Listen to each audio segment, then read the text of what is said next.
Welcome, one and all, to another edition of the Defo Show with Lubie here on the 5 Reasons Sports Network, brought to you by Water Cleanup of Florida.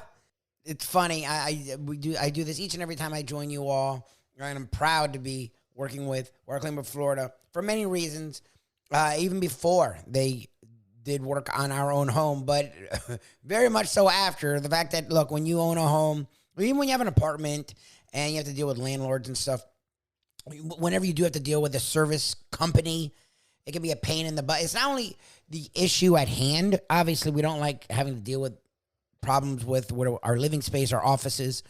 It just gets in the way. It takes time from what we need to do, what we're trying to do, whether it's relax or get business done. But a lot of the time, getting that thing fixed is what's the issue, right? It's not only the money, which we definitely worry about. It's not only the time that'll take, obviously. It's dealing with service companies can be a pain in the rear. Like, it just can. Getting them on the line, getting them to come out. Once they come out, getting them to do the actual work, whether it's that day or another day, getting them to finish the work, making sure that the work looks good, making sure that after the fact, it looks the way you want it to look. And if you could have it, looks the way it did before, the issue was there. Water Cleanup of Florida was a freaking dream to work with, because if they don't answer the phone, it goes to let's say a voicemail, but it's not like it goes into the ether, because sometimes you leave a voicemail, you're like, yeah, I'm never hearing back from them, I'll have to circle back or go to someone else. No, they get back to you, and they get back to you very quickly. They will set up a time to come out and survey the problem. They will then fix it. And because of their well over 6 years of combined experience between Michael, Robert, George, their entire team, because they have licensed, certified, insured contractors on the staff, they'll actually make it look brand new. Literally, my wife and I would look at the spot where we had issues that became a major thing in the whole room, and we couldn't figure out where it started from. We couldn't figure it out because they had done such a good job that it looked brand new. Water Cleanup of Florida, they did it for my wife and myself. They will do it for you. I've seen countless cases of them helping people and countless cases of people being happy. Well over 85-star reviews. 954-579-0356. Yes, how do we get in touch with them? That's how. 954-579-0356.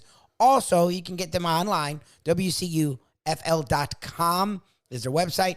They're all over the social medias as well, at Water Cleanup FL. Believe me, yes, dealing with service industry companies can be a nightmare. Again, like I said, they are a dream. They will make the whole process smooth, easy, efficient, and for however bad you felt when you first found the issue, they'll make you feel much better. Water Cleanup of Florida, if you have the schmutz, they have the guts. The Miami Heat have always been a gutsy franchise for South Florida, especially over the last 20 years. They're finding their legs, it feels like, in spite of being the most injured team across the NBA. Another huge win Wednesday night against a beleaguered Sixers team, but hey, no one's as injured as the Heat. They now are sitting there, tied for that 7th spot, a half game out of the 6th spot, just 3 games out of the 4th spot, which is being held right now by the Knicks and those Sixers. We talked a lot about the Miami Heat today, and one man, Duncan Robinson, who from this time last year to now, it's night and day. Not only he's back in the rotation, but he is a different player. We're talking about the Miami Heat this morning. Defo and Lubie right here on the 5 Reasons Sports Network. We love this thing because we get to concentrate more on the local teams, which were all in action last night. Yes. We gave you on that morning briefing show the Heat +3 as one of our big plays of the century. And the Heat were coming off the shellacking of the Milwaukee Bucks, who had their full complement of players. They weren't missing anybody. The Heat were missing Jimmy Butler, Josh Richardson, Rozier was also out, so they were missing 3 significant pieces. Yes. To their offensive, and they haven't exactly been an offensive juggernaut, but they're trying to go at it. They put Jovic on display. What was he back on ice again last night? I didn't see him at all.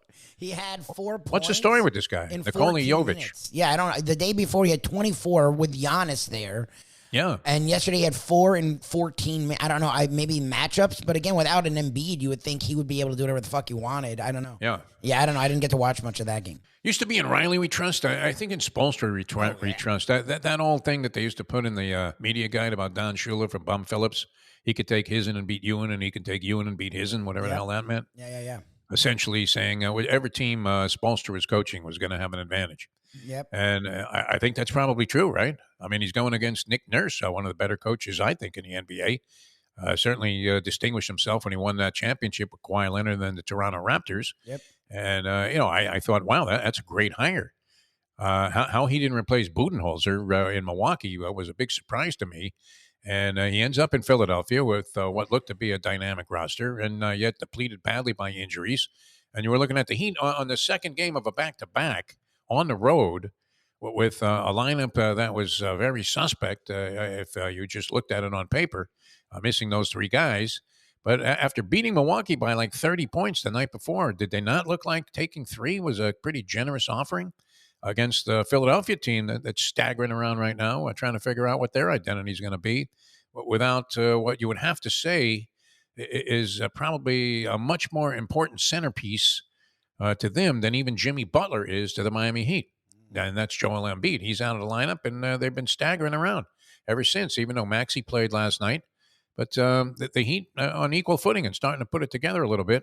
It doesn't matter. You could throw Spoelstra just about anybody, and he finds a way to make it work.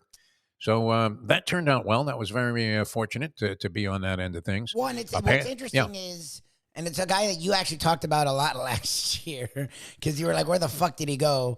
And then magically in like the conference finals or the second round, Duncan Robinson became like an integral, like it was like, oh, thank God Duncan Robinson's out there. And I remember saying that in the Knicks series going, did I just say that out loud? But the dude, he literally versus the Bucks, again, I didn't get to watch last night, was doing dribbled penetration, kickouts to shooters, and he would turn around and run the other way like he was Steph Curry. And I'm like, what the fuck is going on?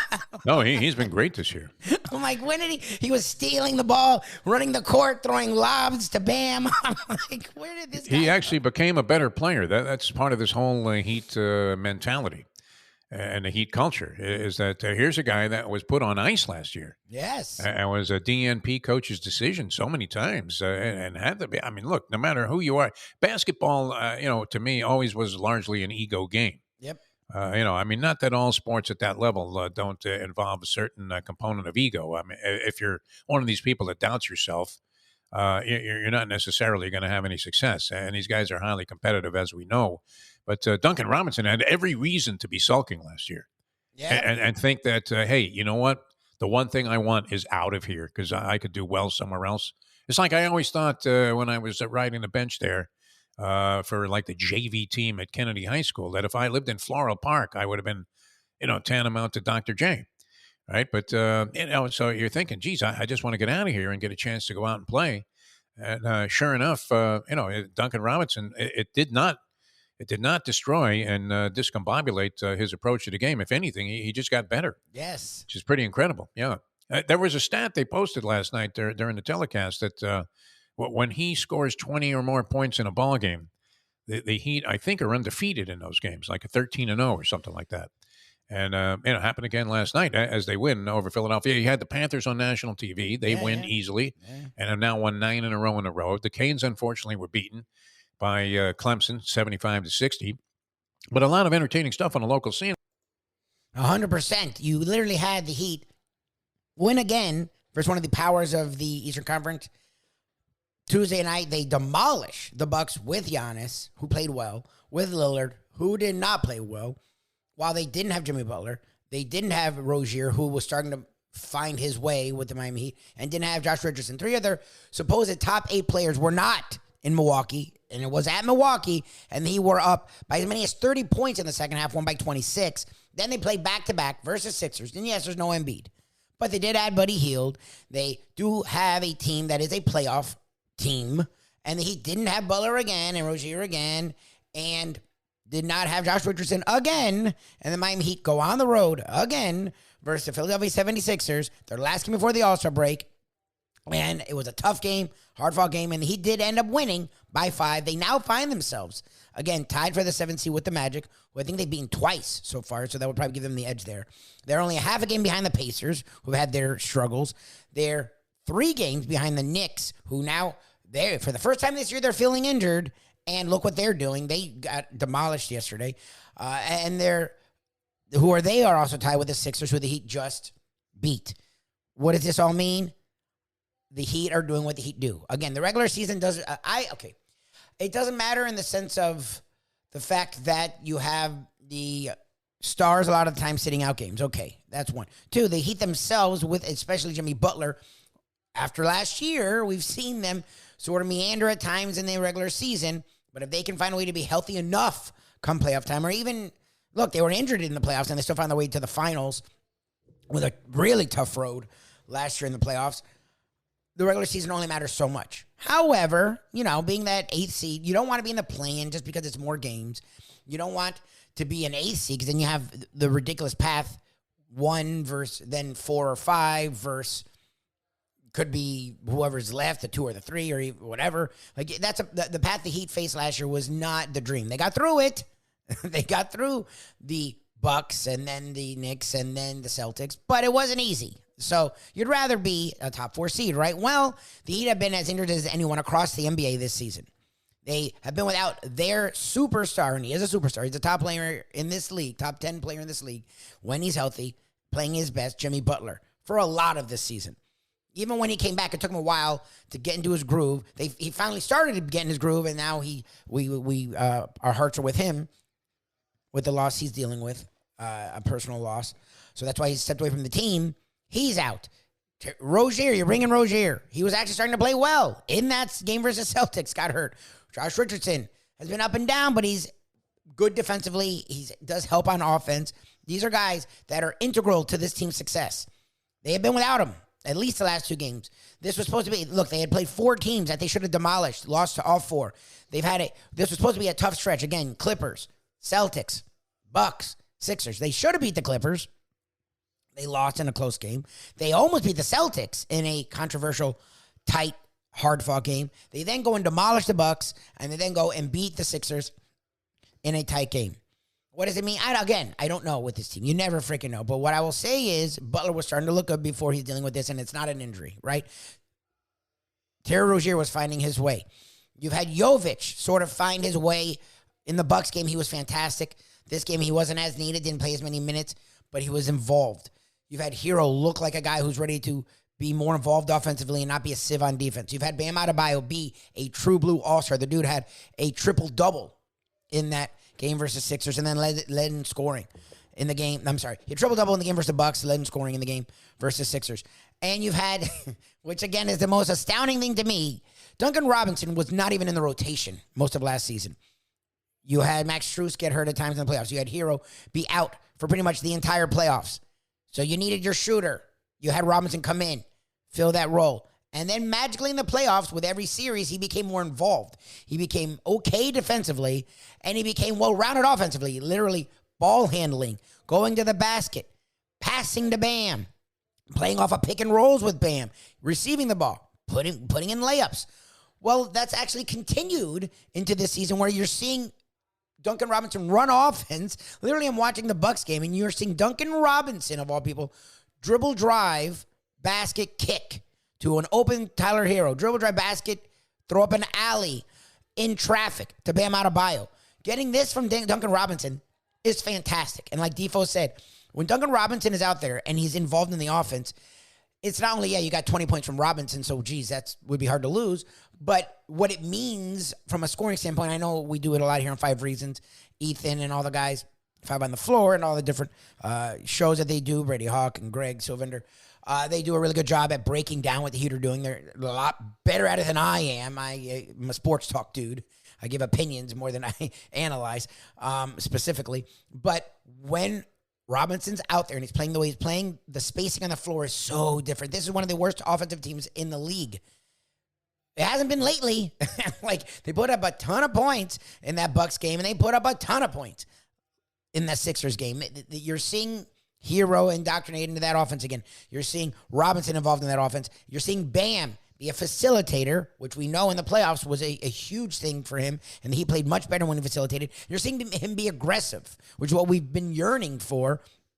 The Heat aren't a team the teams in the NBA will take lightly. We know that. You can have Kendrick Perkins saying whatever ludicrous things he's saying.